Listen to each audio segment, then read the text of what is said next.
Sameer sir, सबसे क्या आपको लगता है झारखंड में अभी की तस्वीर देखकर 7 बजे बैठक बुला ली गई है, महागठबंधन के विधायक वहां पर जुड़ने वाले हैं, क्या आपको लगता है बड़ा सियासी उलटफेर, इस्तीफा देंगे हेमंत सोरेन और उसके बाद जांच का हिस्सा बनेंगे, ईडी के सामने पेश होंगे?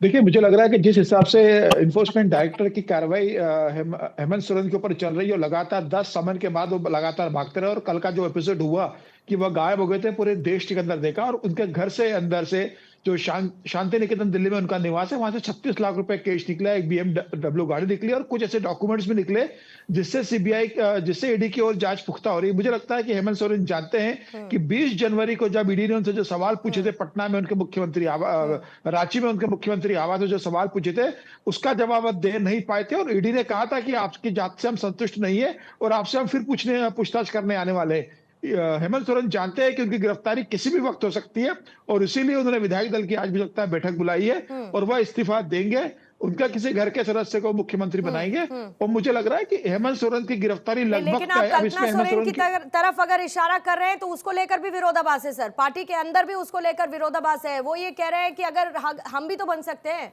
हमारी भी तो एलिजिबिलिटी है, हम क्यों नहीं? देखिए, पार्टी तो शिबू सोरेन की है, शिबू सोरेन के दूसरे बेटे जो वसंत सोरेन वो विधायक है, वो भी चाहते कि मैं मुख्यमंत्री बनूं। इसके अलावा शिबू सोरेन के बड़े बेटे दुर्गा सोरेन, उनकी पत्नी सीता सोरेन विधायक है, वह चाहती है कि मैं मुख्यमंत्री बनूं। लेकिन हेमंत सोरेन अपनी पत्नी को बनाना चाहते हैं, लेकिन वह सबसे बड़ी समस्या ये है कि यह पार्टी आदिवासियों की है और हेमंत सोरेन की पत्नी गैर आदिवासी है और इसीलिए उनको विधायक बनाने के लिए जो गांडे विधानसभा की सीट खाली करवाई गई थी। तो समझता ये भी है कि अगर आप हेमंत सोरेन की पत्नी को मुख्यमंत्री बना देते हैं तो आदिवासियों में क्या संदेश जाएगा, आदिवासी विधायकों में क्या संदेश जाएगा? आपको लोकसभा चुनाव में जाना है। तो मुझे लग रहा है कि हेमंत सोरेन किसी पर भरोसा नहीं करते, वो सिर्फ अपनी पत्नी पर भरोसा करते हैं और इसी कारण पत्नी को मुख्यमंत्री बनाने की पूरी कोशिश करेंगे। हालांकि इस बात की भी खबर आ रही है कि हो सकता है कि कुछ दिनों के लिए अभी शिबू सोरेन को भी मुख्यमंत्री बना दिया जाए पार्टी को टूट से बचने के लिए। अब ये क्या होता है, इसको पार्टी का आंतरिक मामला है और इसका ऐलान मुझे लगता है कि हो सकता है कि बहुत जल्द आज ही के दिन वो ऐलान भी देखने को मिले कि क्या होता है। दिव्यांशु जी, अगर आप तक मेरी आवाज पहुंच पा रही हो, यही सवाल आपके सामने सर रखना चाहूंगी कि अगर ईडी का समन 10 समन, उसके बाद आप एक तारीख देते हैं कि भाई हम पेश होंगे, लेकिन उसके बावजूद 10 समन के बाद पेश होने से पहले 40 घंटे तक नदारद हो जाना, आप पर आरोप है, बैठकर जांच का सामना करिए, सवालों के जवाब दीजिए, निर्दोष है तो दिक्कत क्या है? देखिए, अगर आप तक मेरी आवाज पहुंच रही है तो आप मुझे फिर बता दीजिए, क्योंकि मुझे ऑडियो कनेक्ट करने में थोड़ी दिक्कत हो रही थी। मेरी आवाज आ रही है ना? जी सर। जी नमस्कार। जी बिल्कुल। देखिए, पहले तो मैं 3 एक्सट्रीमिस्ट व्यू यहाँ पे रखे गए। एक अभी कांग्रेस के प्रवक्ता थे, वो कह रहे थे कि देश में हाहाकार है, संवैधानिक संस्थाएं टूट रही हैं और देश का बच्चा बच्चा जान रहा है। देश का बच्चा बच्चा जान रहा है, उसके बाद भी मध्य प्रदेश में सरकार भाजपा बना लेती है, राजस्थान में बना लेती है और हमारे झारखंड के पड़ोस में छत्तीसगढ़ है, वहां भी बना लेती है। तो ये एक किस्म का एक्सट्रीमिस्ट व्यू है। दूसरा एक व्यू मैंने सुना कि ये ईडी का समन नहीं, भाजपा का समन है। मुझे लगता है कम से कम एजेंसीज का इतना सम्मान पढ़े लिखे लोगों को करना चाहिए कि किसी भी पार्टी की एजेंसी, और ये थोड़ा सा इतना मतलब आपके पॉलिटिकल पार्टी के साथ आपके एसोसिएशन हो सकते हैं या आपको उनको लेके कुछ आप सॉफ्ट कॉर्नर हो सकता है, लेकिन राजनीतिक विश्लेषक होते हुए मुझे थोड़ा सा ही तटस्थता लगता है कि अनिवार्य है। बहरहाल, आपने जो सवाल पूछा है, देखिए 40 घंटे मुख्यमंत्री गायब रहे या जो राजनीतिक संकट चल रहा है, ये सब एक नैरेटिव सेट करने की बात हो रही है। जो बीजेपी है वो कर रही है मुख्यमंत्री गायब रहे। मुख्यमंत्री कह रहे हैं कि मैं तो दिल्ली गया था और फिर मेरा जो शेड्यूल था उस शेड्यूल से मैं वापस लौट आया। एजेंसी पूछताछ करने के लिए घर पे गई थी। 10 समन की जहां तक आप बात कर रही हैं, मैं आपको बताऊं कि 10 समन में से 2 समन पे मुख्यमंत्री जा चुके हैं। उन्होंने 2 समन को ऑनर किया है और 8 समन पे उन्होंने लेटर दिया है जिसमें उन्होंने कहा है, पहले तो पूछते रहे कि भाई आप क्या मुझसे जानना चाहते हैं, किस केस में जानना चाहते हैं, एज ए विटनेस बुला रहे हैं, एज ए एक्यूज्ड बुला रहे हैं, वो क्लियर कीजिए। फिर जब एजेंसी ने वो सारी चीजें क्लियर की तो वो 8वें समन पे गए। लेकिन उसके लिए भी बाध्य नहीं है दिव्यांशु जी, एजेंसी नए प्रारूप के हिसाब से उसके लिए बाध्य नहीं है कि वो ये बताएगी कि आप आरोपी है या फिर आपको एज अ विटनेस बुलाया जा रहा है। फिर भी ईडी की तरफ से क्लियर किया गया।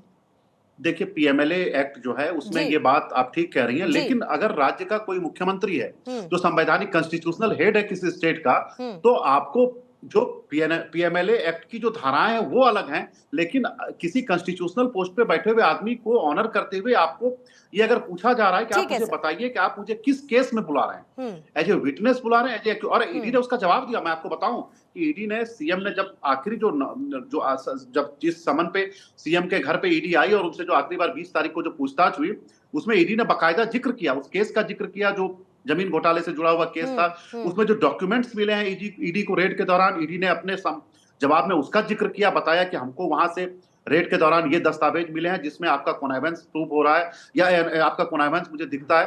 तो ऐसा नहीं है कि ईडी ने ऑनर नहीं किया है। तो अब जो ये एक जो दोनों के बीच में चल रहा है, देखिए ईडी का एक्शन जो है वो करप्शन के इश्यूज पर है और ठीक है, उसको और अलग सियासी घटनाक्रम जो हो रहा है वो अलग है, लेकिन उसका आधार वही ईडी की जांच है ना सर, ये तो तय कम से कम नजर आता है। एक बहुत छोटे से ब्रेक के लिए मुझे दिव्यांशु जी रुकना होगा, लेकिन ब्रेक से लौटते ही दीपक झा आपके पास आती हूँ, सिद्धार्थ जी आऊंगी, फौरन लौटेंगे, एक छोटा सा ब्रेक ले लेते हैं जल्दी से।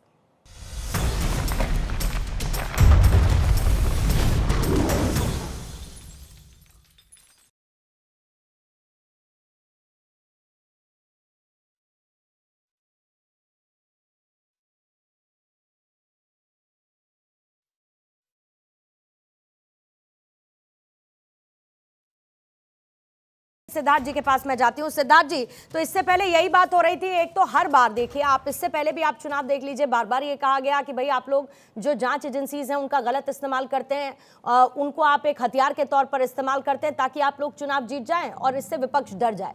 ये आरोप पर आरोप, और चुनावों से ठीक पहले क्या विपक्ष के आरोपों को और बल नहीं देता इस तरीके की कार्रवाई को आधार बनाकर?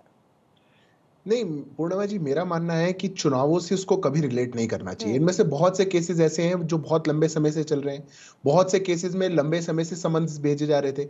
अभी जो हेमंत सोरेन जी की बात है, अगर हेमंत सोरेन जी 3rd समन 4th समन में इन्वेस्टिगेशंस में पार्टिसिपेट करते तो चुनाव नहीं आते। वो 10-10 समन तक अगर इंतजार कर रहे हैं और चुनाव की डेट से पहले तक का वो इंतजार करेंगे तो इसमें कोई और क्या कर सकता है। सेम ही सबके साथ है, चुनावों का और एजेंसीज की वर्किंग का कोई लेना देना नहीं है। मैं तो मानता हूं एक देश के नाते हमारी ये प्रतिबद्धता होनी चाहिए, अगर किसी पे ऐसी लालछन भी लगती है उनको तुरंत आना चाहिए और कहना चाहिए कि हम एजेंसीज के सामने पार्टिसिपेट करेंगे। लेकिन सिद्धार्थ जी, ये तो आप मानते हैं ना, ये दीपक झा नहीं मानते, ये दीपक झा नहीं मानते, उनके साथी नहीं मानते, महागठबंधन नहीं मानता, आप मानते रहिए, क्या फर्क पड़ता है? क्यों दीपक झा जी? दीपक झा जी कैसे मानेंगे? दीपक झा जी का शीर्ष परिवार ही बेल पर बाहर है, अब तो वो इनको कैसे चुप मानेंगे? करा दीजिए उनके लिए तो श्रीमान जी घटना ही को। तो दूसरी फिर है। बात जी, सबसे बड़ी बात है यहाँ भाजपा प्रवक्ता बैठ के शब्दों की मर्यादा से परे बात कर रहे हैं। मैं इनको पापी नहीं बोलूंगा, मैं इनको राक्षसों की पार्टी नहीं बोलूंगा।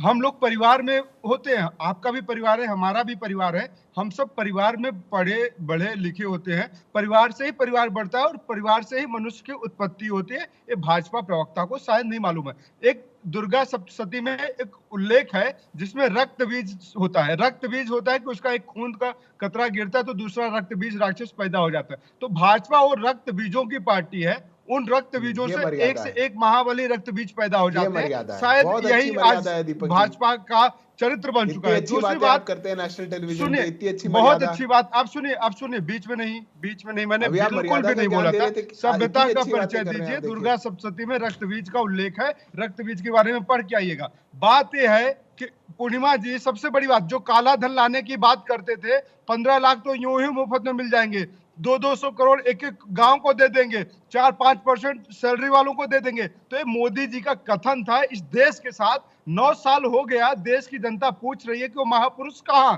बहुत अच्छी बात है आपने लालू यादव को ईडी भेजा, बहुत अच्छी बात है, स्वागत करता हूं। आपने शिबू सोरेन को भेजा, बहुत अच्छी बात है, आपने केजरीवाल को भेजा, बहुत अच्छी बात है, आप कांग्रेस के नेताओं को भेजते हैं। पर हे प्रभु, हे दीनानाथ, हे भाजपा के कर्ता धर्ता, हे मालिक इस देश को चलाने वाले, जरा आप ये बताइए, भाजपा के नेताओं से ऐसी कौन सी बैर है? भाजपा के नेताओं से इतना क्यों डरती है ईडी? भाजपा के नेताओं से इतना क्यों खौफ खाती है?